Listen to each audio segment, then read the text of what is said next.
The thing with a business plan is it's a living, breathing document.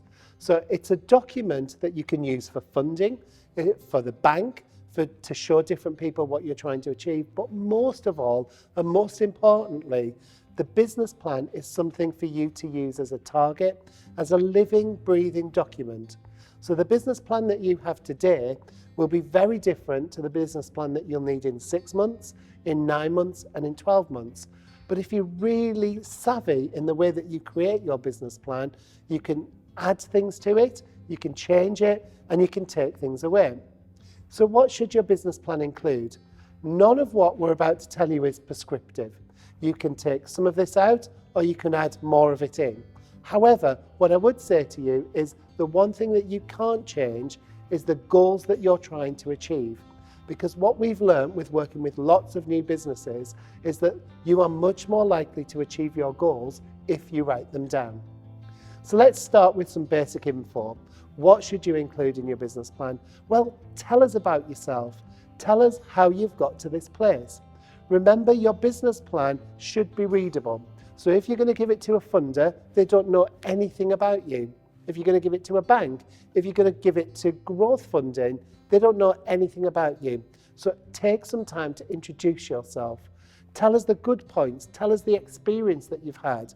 Tell us about why you've got to this place. Really take some time to talk about your past experience. Then think about who is the market that you're trying to reach with your business. Who are the customers? What are the products and the services that you're trying to create? Describe that market in some detail. In another one of these videos, we're going to go further and really talk about market research.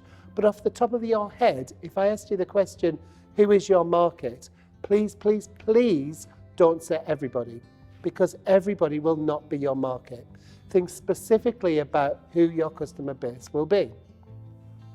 For example, in our business, not everybody will start a business. So not everybody is my customer, but somebody like you that's interested in starting a business is potentially our customer. So I'm talking directly to you and you're interested, hopefully, in what we're trying to say. That's a potential marketplace. But somebody who wants to be employed in a role is not somebody who's going to be interested in our marketplace. So I think specifically about the marketplace that you're trying to create. Really think about how you solve your customers' problems, because that's the key to any business. We're solving a customer's problems. What are the problems that you've identified, and how are you going to solve them with your product or your service? When you can identify what those problems are, you've also found your market again. And then finally, tell us why your product is different. Why is your product or your service different to anything else on the market? So we know, for example, that there are hundreds of thousands of cafes right across the UK. But each of those cafes are slightly different and looking after a different market. So, for example, a cafe in Cornwall that is serving a really large tourist population will be offering a very different service to a local cafe in Middlesbrough that's offering breakfasts and early lunches.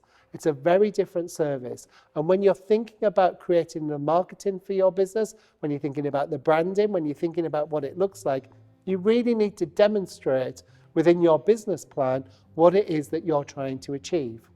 So remember, the key takeaways from this are your business plan should be engaging.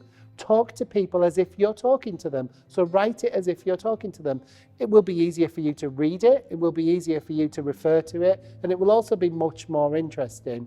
Secondly, describe the market that you're trying to service. Who is the market? Who are the customers? How do you solve your customers' problems with your product or your service? Or maybe it's a combination of all of those things. And finally, why is your product or service different from anything else in the marketplace? And I would say that's just the basic information. That is the one-page synopsis.